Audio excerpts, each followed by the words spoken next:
तो लीजिए आज आपको अपने एक दोस्त से मिलवाता हूँ जिसके किस्से से आपको मेरी बातें समझ आ जाएगी। वो जो जितना मरम्मत कर रहा है वही है मेरा दोस्त। तो आइए मिलते हैं उससे। समझाओ थोड़े में मौज मनाओ, गाज रोटी खाओ, गाज रोटी खाओ,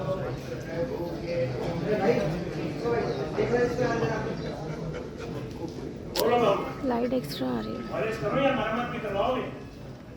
मेरी मानो तो मरम्मत भी करवाई दो, क्योंकि इसका तला बिल्कुल टूट गया है। बड़े लोग कह गए हैं आदमी की पहचान उसके जूते से होती है। हाँ हाँ, दोनों कर दो। ये लो भाई, एक बात बताओ यार, मैंने सुना है वो जो 7 मंजिला इमारत है वो मतलब उसके मालिक हुआ करते थे। क्या हुआ? कुछ नहीं, जूता करना एक पेशा है और चेहरा पढ़ना एक आदत। लगता है शहर में नए आए हो आप। हाँ, नौकरी की तलाश कर रहा हूँ। और वो मिली नहीं। लेकिन तुम्हें कैसे पता? बिना पहचान के शराफत और ईमानदारी आजकल ऐसे ही जूते घिसती रहती है। तुमने मुझे मेरे पहले सवाल का जवाब नहीं दिया। मैं आमतौर पर इस सवाल का जवाब देता नहीं, लेकिन तुम हकदार बैठ जाओ और ध्यान से सुनो। मैं अपने बचपन से 42 वर्ष तक की दास्तान तो तुम्हें नहीं सुनाऊंगा, क्योंकि उसे सुनने के लिए नहीं तो तुम्हारे पास वक्त है और ना मेरे पास फुर्सत। मैं अपनी जिंदगी की आखिरी घटना तुम्हें सुनाऊंगा। जब मैं 42 वर्ष का था तो जिंदगी के सैकड़ों दौर से गुजर गया। ठेका, परमिट, लाइसेंस, सट्टा, स्मगलिंग, धोखा, चापलूसी, यानी कि हर तरह की किताब लगाकर 100 करोड़ रुपए बचा सकते। 100 करोड़? हाँ, कोई मामूली रकम नहीं होती और मामूली बेईमानी से मिलती भी नहीं। इसके लिए ईमानदारी की भी जरूरत होती है और ईमानदारी की ऐसी बेईमानी की तरह इस्तेमाल की जाती है। और बहुत सा सच भी चाहिए जो झूठ की तरह इस्तेमाल किया जा सके। तुम नहीं समझो, एक मामूली 10,000 की नौकरी के लिए चप्पल घिसने वाला इसे समझ भी नहीं सकता। तुम तो इतना समझ लो बाबू, इतनी बड़ी रकम हासिल करने के लिए झूठ और सच, धोखाधड़ी और मासूमियत, नेकी और गुनाह का इस्तेमाल आइंस्टीन के सिद्धांत की तरह करना होता है।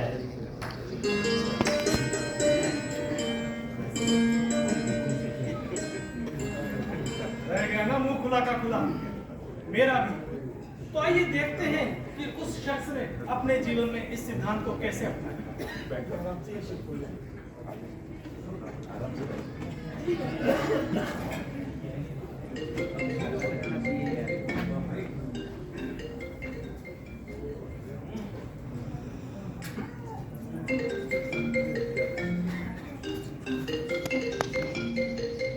गणपत कहाँ है? वॉशरूम में फोन बज रहा है। गणपत भाई, मंत्री जी का फोन है, उठा लो। उठा ही लेता हूँ। नमस्कार नमस्कार नमस्कार मंत्री जी। जी गणपत भाई अभी वॉशरूम में है। जी मैं उनका दोस्त त्रिपाठी बोल रहा हूँ। हाँ आप आदेश करिए, आदेश करिए। जी हाँ बिल्कुल। देखिए जमीनों के सौदे और ये काम धंधा बिजनेस राजनीति आपको और बिजनेस गणपत भाई को मुबारक हो। जी हम तो जहाँ हैं वहीं ठीक है, शुद्ध शास्त्रीय। बिल्कुल बिल्कुल। हाँ जी मेरा क्षेत्र भी, मतलब मेरी कॉलोनी भी आप ही के संसदीय क्षेत्र में आती है। कभी हमें भी मौका दीजिए, अच्छा लगेगा। हाँ चर्चा तो चल ही रही है। देखिए जो कुछ लीजिए गणपत भाई किसी का फोन है। हाँ नमस्ते मंत्री जी। नमस्ते नमस्ते। हाँ बिल्कुल बिल्कुल। अजय हमारा आशीर्वाद तो हमेशा ही आपके साथ है। हाँ चिंता मत करें, बस आप अपना वादा याद रखिए, वो बस्ती वाली जमीन हमारे नाम हो जानी चाहिए। हाँ अजय हमारे खजाने तो हमेशा ही आपके लिए खुले हैं। हाँ चिंता न करें, हो जाएगा। गणपत भाई, मंत्री जी तो कह रहे थे इलेक्शन के बाद वो बस्ती वाली जमीन गरीबों के लिए घर बनेंगे। अगर वो जमीन तुम्हारे नाम हो गई तो गरीब कहाँ रहेगा? गरीब का क्या है, गरीब तो आसमान के नीचे भी रह लेंगे। ये सब क्या है गणपत भाई? तो पहले तो ऐसे ना थे। त्रिपाठी मेरे दोस्त, आदमी कभी ऐसा नहीं रहता। परिवर्तन ही जीवन में इतना ही है। इस उम्र तक पहुंचते पहुंचते मेरी खाल बहुत मोटी और चिकनी हो गई है। इसीलिए तो अब न तो मुझ पर लू का असर होता है और न खुशबू का। मैंने 100 करोड़ रुपए कमा लिए हैं। मेरे पास बहुत सी जायदाद है, बिल्डिंग है, मंत्री लोग मुझे हो या के लेने आते हैं। मैं सब कुछ खरीद सकता हूँ, सबको खरीद सकता हूँ। तुम एक बात तो जान लो त्रिपाठी, 100 करोड़ की रकम लेकर जब दुनिया के बाजार में निकलोगे तो पाओगे यहाँ सब कुछ बिका हुआ है। सियासत, मजहब, नैतिकता, इज्जत, दोस्ती, रवादारी, साहित्य, विज्ञान, खूबसूरती, इश्क, सब कुछ। बस मुनासिब दाम होना चाहिए। इसीलिए तो मैं सबको अपने जूते की नोक पर रखता हूँ। तुम जिंदगी को बिल्कुल गलत समझ रहे हो गणपत भाई।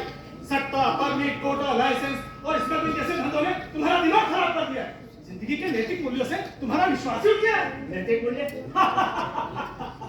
ये तुम्हारी सोच है त्रिपाठी। नहीं, यही सच है। अरे आज भी इस दुनिया में, अरे दुनिया क्या, इसी अजमेर शहर में लाखों ऐसे लोग मौजूद हैं जिन्हें तुम्हारे पैसे की बिल्कुल परवाह नहीं।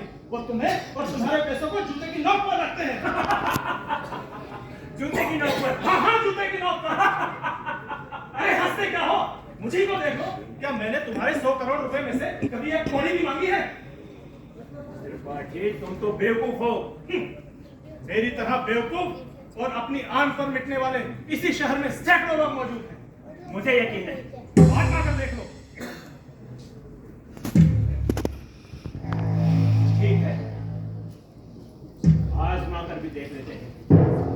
कल तुम्हारे जैसे नैतिकतावादियों को भी आजमा कर देख लेते हैं। क्या करने वाले हो? त्रिपाठी मैं तुम्हारे सामने ये साबित कर दूंगा कि आप पैसे के बल पर कुछ भी कर सकते हो। अब देखना मेरा खेल, मैं तुम्हारी आंखें खोल दूंगा। भाई कुछ तो बताओ, अभी तुम करने क्या जा रहे हो? ये तो तुम्हें कल का अखबार पढ़ने से ही मालूम होगा।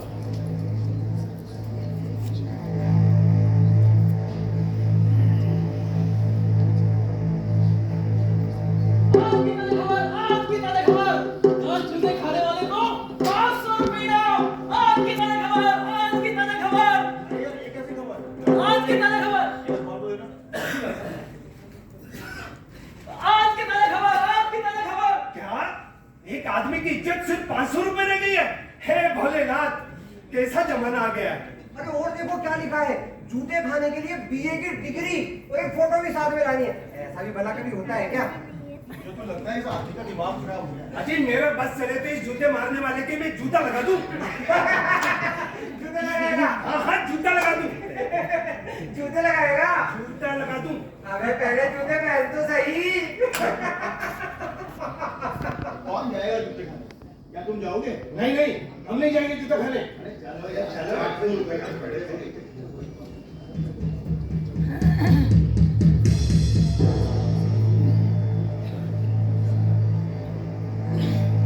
भाई ये क्या मुफ्ता है?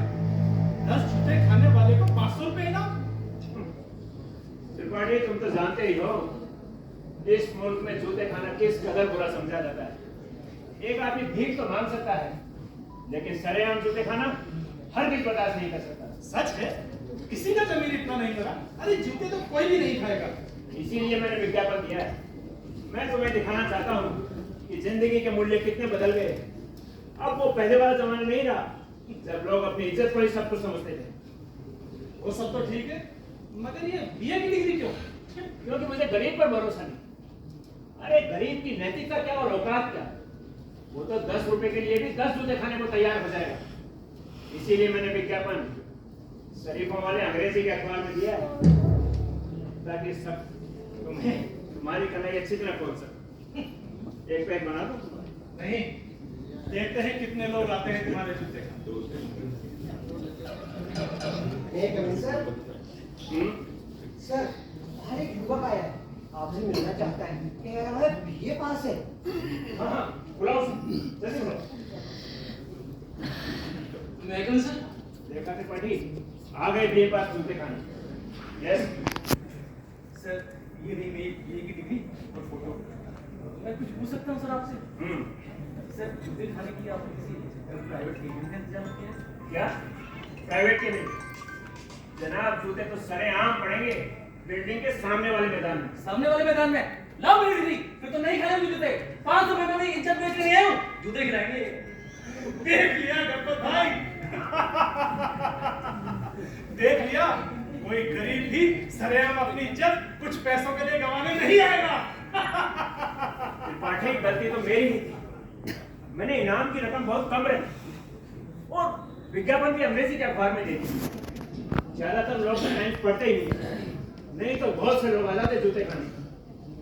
और शायद इज्जत बेचने के लिए 500 रुपए बहुत कम है। मैं आज ये रकम बढ़ाकर 1000 करता हूँ।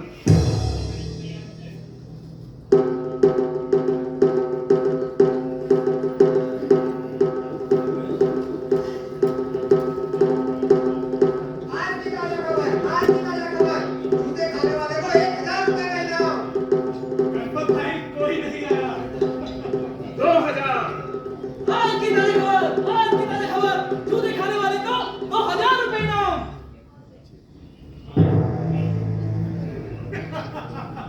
3000 आज की तारीख खबर, जूते खाने वाले को 3000 रुपए इनाम। आज की तारीख खबर।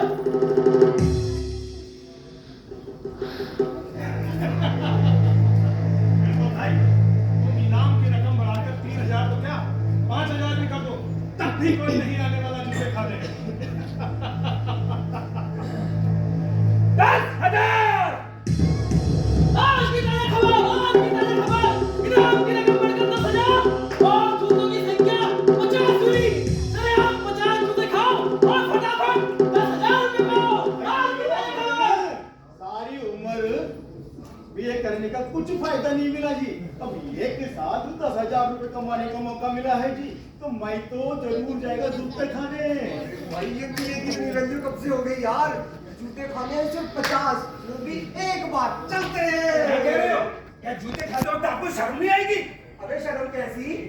रोज जूते खाते हैं हम, घर पे बीवी के, ऑफिस में बॉस के। 30 दिन जूते पड़ते हैं, तब मिलती है तनख्वाह। नहीं खाने हमें जूते। अरे क्या जिंदगी हमें कम जूते मार रहे हैं जो पैसे वाले के जूते खाएंगे? नहीं खाने हमें जूते, नहीं खाएंगे।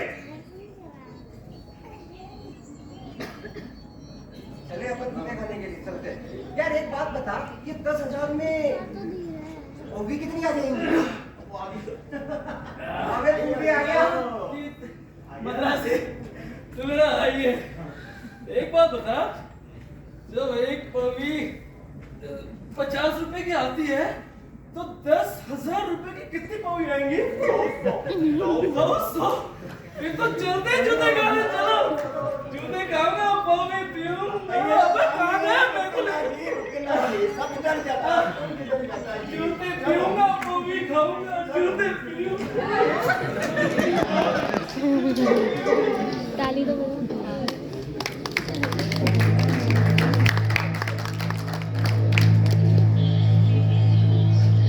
गणपत भाई, तुम चाहे लाख कोशिश करो, अगर कोई नहीं आने वाला तुम्हारे जूते खाने। अच्छा चलता हूँ। और हाँ, यहाँ बैठे बैठे अपने जूतों से मक्खियां मारना और उन्हें 10,000 रुपए देना मत भूलना। चलता हूँ।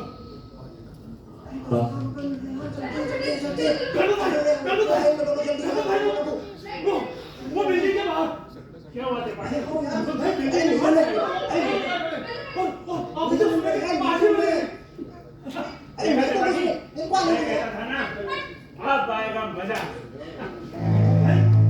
पैसे तो मत की चिंता मत करो, मैंने बैंक से 50 लाख रुपए मंगा लिए। मैं तुम पर साबित करना चाहता हूँ, अब अगर 1 करोड़ भी खर्च हो जाए तो परवाह नहीं।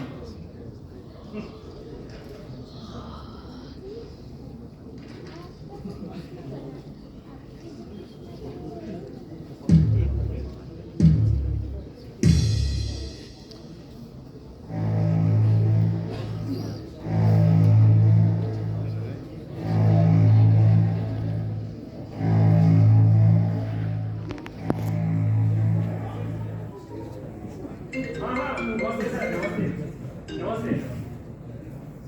हाँ नहीं नहीं, ऐसी कोई बात नहीं है, बस हाँ हाँ ऐसी कोई बात नहीं है। हाँ हाँ बस मैं एक खेल करना चाह रहा था, मंत्री जी से परमिशन ले ली है, आपकी अनुमति की जरूरत है। हाँ हाँ हो जाएगा, और आपका प्रसाद आपके यहाँ पहुँच जाए। हाँ हाँ बिल्कुल बिल्कुल हो जाएगा।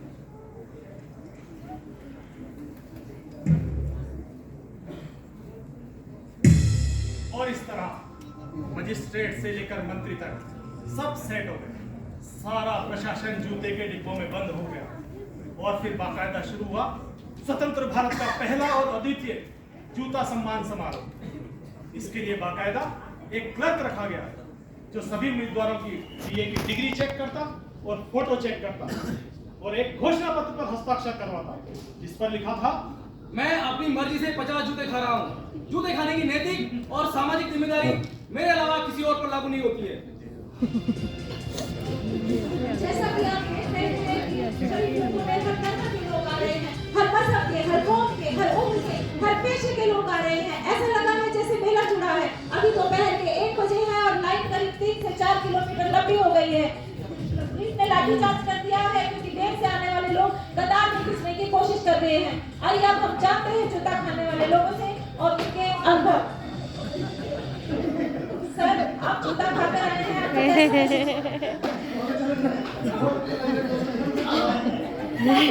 महसूस नहीं हुई? शर्म? कैसी शर्म? अरे जूता मारना तो हमारे देश की परंपरा है। हमारे देश में जो पिता पुत्र को जूते मार सकते हैं, हम तो बस परंपरा निभा रहे हैं। और हाँ, वैसे भी मैडम जी, हमारी जनता को नेताओं के जूते खाने की आदत है। आप भी जूता खाकर आए हैं? क्या आपको दर्द नहीं हुआ 50 जूते? पता दर्द क्यों होगा? सेठ जी ने विदेशी कंपनी का जूता मंगवाया। मैंने कुछ सुना था ऐसे जूते के बारे में, और सेठ जी की दया दृष्टि से छू भी लिया। आपके जूता खाने के बाद मिले 10,000 रुपयों का क्या करेंगे? अरे करेंगे क्या? अपनी मासूदा को पिक्चर दिखाएंगे। दिखाएंगे और क्या? क्या आप अपनी मासूमा को बताएंगे कि आपने ये पैसे कैसे कमाए? बिल्कुल नहीं बताएंगे, कहेंगे कि मेहनत की कमाई है। देश में पहली बार जूता आंदोलन चलाने वाले सेठ गणपत भाई पटेल से नमस्कार सर। नमस्कार। सर, क्या आप बताएंगे कि आपके दिमाग में ये क्रांतिकारी विचार कैसे आया? अजी हम तो शुरू से ही क्रांतिकारी रहे हैं। मैं आपको बता दूं कि आजकल जूता ही तो है जो चल रहा है। एक कौम वाले दूसरे कौम वाले पे जूता चला रहे हैं, मुख्यमंत्री अपने मंत्रियों पे जूता चला रहे हैं, मंत्री अपने अफसरों पे जूता चला रहे हैं और अफसर अपने कर्मचारियों पे जूता चला रहे हैं। सार यही है कि जूता ही है जो चल रहा है और जूता ही है जो चला रहा है। सर, तो क्या हम कह सकते हैं कि हम जूता प्रधान देश के निवासी हैं? No comments. सेठ गणपत भाई पटेल ने यह साफ कहने से इनकार कर दिया है कि हम जूता प्रधान देश के निवासी हैं। हम जूता समारोह का हर दिन बनाते रहेंगे। बने रही है कैमरामैन छैला के साथ जो आज छुट्टी पे है। मैं छबीली छीनी उससे। कौन जूते मार रहा है? कौन जूते मार रहा है? मुझे भी जूते मारो, मुझे भी जूते मारो, मुझे भी 10,000 रुपए दे दो। लेकिन भाई मेरा जूता टूट गया है। कोई नहीं, मेरी चप्पल मुझे मेरी चप्पल से मारे, लेकिन मुझे 10,000 रुपए दे दो। मैं अपनी बिटिया के हाथ पीले करूंगी। लेकिन भाई हम गरीबों को मत रोज जूते मारना है। जिसकी मर्जी हो वो ही जूते चला देता है। मुझे जूते मार। नहीं भाई, मैं ये नहीं कर सकता। अरे बेटा, औरत तो हमेशा ही मर्द के पैर की जूती रही है। बचपन में बाप की, शादी के बाद पति की और उसके बाद बेटे की पैर की जूती रही है। नहीं भाई, मुझसे ये नहीं होगा। बेटा, मुझ पे ऐसा जुल्म मत कर। 50 के बजाय 100 जूते मार ले।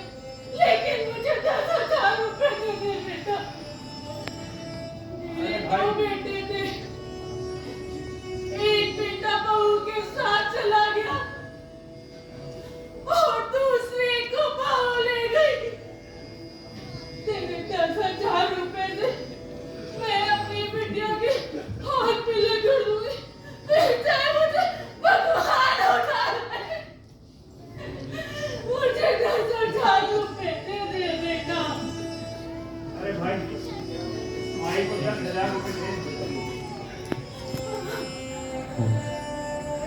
जीता रहे बेटा, तेरा जूता सलामत रहे, तेरा जूता रहे, तेरा जूता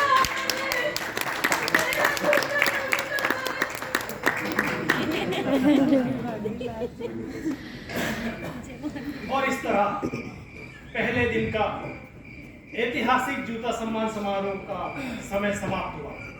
रात गहराने लगी थी, लेकिन लोग थे कि हटने का नाम ही नहीं ले रहे थे। लोगों ने घरों से बिस्तर मंगवा लिए और वहीं पड़ गए।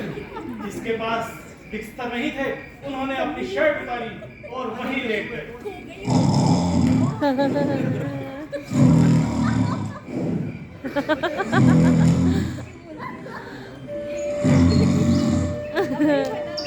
चले वाला चले जोर गरम बाबू में आया जोर गरम। ओए बिग बटन के रेडियो यार, सुबह से शाम तक बजता रहता है एफएम की तरह। अरे 2-4 रुपए कमा के क्या करेगा? हमारे साथ लाइन में लग जा, 10,000 रुपए मिलेंगे।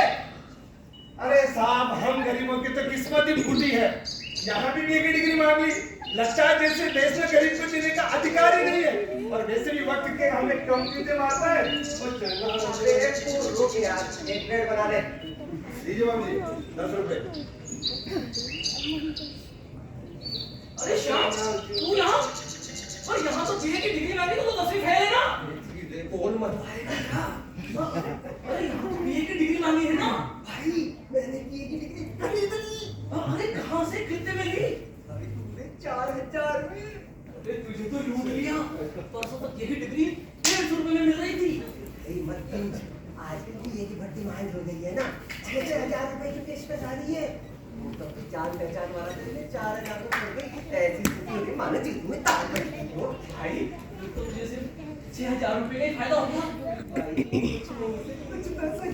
चलो चलते हैं जूते खाने। अरे कौन आ गया लड़की? बेवकूफ है। भाई बोलने वाली है यार। कितनी भीड़ जुड़ी है शरीफ लोगों की। एक ही रात में जूता खाने वाले लोगों की सिंडिकेट बन गई है। कई अमीर लोग तो खुद आने में अपनी तौहीन समझते हैं। उन्होंने किराए पे गुंडे घुसा दिए हैं। हम जूता समारोह का हाल यूं ही बताते रहेंगे। बने रहिए कैमरामैन छैला के साथ, जो आज फिर से चुप रहा।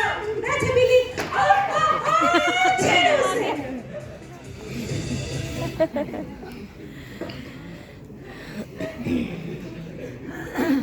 ए भाई, मुझसे चादर नहीं हटाओगे, जूते नहीं मारूंगा। अरे त्रिपाठी तुम? हाँ मैं तो भाई, मुझे सबक मिल गया। अब बंद करो ये सब। देखो कितने लोग हैं। तुम्हारी सारी जमा पूंजी शाम तक इस तरह तो खत्म हो जाएगी। बंद करो गणपत भाई, ये सब बंद करो। इस सब की अब कोई आवश्यकता नहीं। मुझे सबक मिल गया। मुझ पर खोखली नैतिकता का भांडा फूट गया है। मुझे माफ करो। आप लोग चले जाइए भाई। अब गणपत भाई जूते नहीं मारेंगे। मैं आप लोगों से हाथ जोड़ के निवेदन करता हूँ, आप लोग चले जाइए। नहीं, जूते तो खा के जाएंगे हम। ऐसा कैसे करेंगे? जूते खा के जाएंगे। खा के जाएंगे। जूते खाने आए हैं, जूते खा के जाएंगे। जूता जिंदाबाद, जूता जिंदाबाद। ऐसे कैसे बंद कर दोगे गणपत भाई? कैसे बंद कर दोगे प्याज काट के? अरे शेख माता प्रसाद, तुम भी आ गए? देख भैया, म्युनिसिपैलिटी कॉर्पोरेशन के 10,000 जूते खा के एक कॉन्ट्रैक्ट मिलता है प्याज काट के। तो मैंने कहा क्यों ना अपने स्टोर से यार के 50 जूते खा के 10,000 कमाए जाए। 5 मिनट में सौदा पूरा है क्या भाई? प्याज काट के। लेकिन गणपत भाई की सारी रकम खत्म हो चुकी है। अरे कोई हर्ज नहीं भैया, कोई हर्ज नहीं। मैं हूं ना, यो बिल्डिंग बेच दे, मैं खरीदूंगा प्याज काट के। बोलो, कितने में खरीदोगे बिल्डिंग? 1.5 करोड़, 1.5 करोड़ दूंगा भाई। 1 करोड़ में? गणपत भाई, तुमने ये बिल्डिंग मुझे बनाई और बेची है 5 करोड़ में। देख भाया, यो तो वक्त की बात है गणपत भाई। आज तेरे को ये मेरा एहसान समझना चाहिए जो मैं ये बिल्डिंग खरीद रहा हूँ प्याज काट के। लेना है तो बोल, 1.5 करोड़ में दूंगा। 1.5 करोड़ चाहिए तो बोल। नमस्कार, सेठ गणपत भाई जी ने और इनाम बांटने से इनकार कर दिया है, जिसके कारण दंगा हो गया है। बने रहिए कैमरामैन छैला के साथ, जो आज फिर से छुट्टी पे है। मैं छबीली, छीनी उससे। नमस्ते मेरे शेख साहब। नमस्कार नमस्कार। ये सब क्या हो रहा है गणपत भाई? तुम्हारी पेशकश 2 दिन के लिए थी, ऐसे कैसे जूते मारने से मना कर सकते हो? ये अधिकार है लोगों का। लेकिन साहब मेरी सारी जमापूंजी खत्म हो चुकी है। मुझे उससे कोई मतलब नहीं है। अगर तुमने जूते नहीं मारे तो शहर में लॉ एंड ऑर्डर की प्रॉब्लम हो जाएगी। अरे बलवा पहले ही हो चुका है, जूते तो तुम्हें मारने ही पड़ेंगे। ठीक है।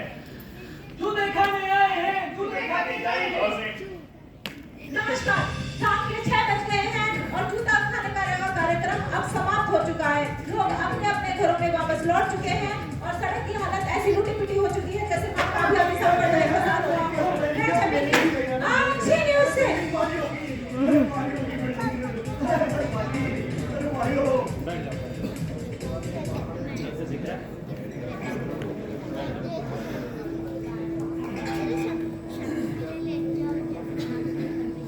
धीरे धीरे जूते मारो गणपत भाई, इस तरह तो शाम तक तुम्हारी सारी जमा पूंजी खत्म हो जाएगी। कोई बात नहीं, मैंने इसी शहर से सब कमाया और इसी को चला कर। लेकिन मेरे दिमाग और मेरी ताकत अभी मेरे साथ, और मुझे खुशी है इस बात की। मैंने छोटी नैतिकता का वादा तुम पर फोड़ दिया है। दाल रोटी खाओ, प्रभु के गुण गाओ, दाल रोटी खाओ। अरे घसीटू, तू भी तो ये बात है, तू नहीं आया जूते खाने? सरकार, मैं जूते बनाता हूँ, मैं जूते खाता नहीं।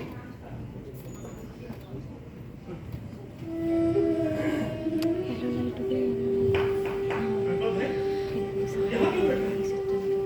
ये सब मेरी वजह से हो। तुम चलो मेरे साथ, मैं तुम्हारे साथ हूँ। नहीं, मुझे अब किसी की मदद की जरूरत नहीं। मुझे ज्ञान हो गया है और इसी ज्ञान के आधार पर मैं कह सकता हूँ कि घसीटू का काम श्रेष्ठ है और मैं इस जूते को सलाम करता हूँ। जूता ही युग का स्वामी है और रोटी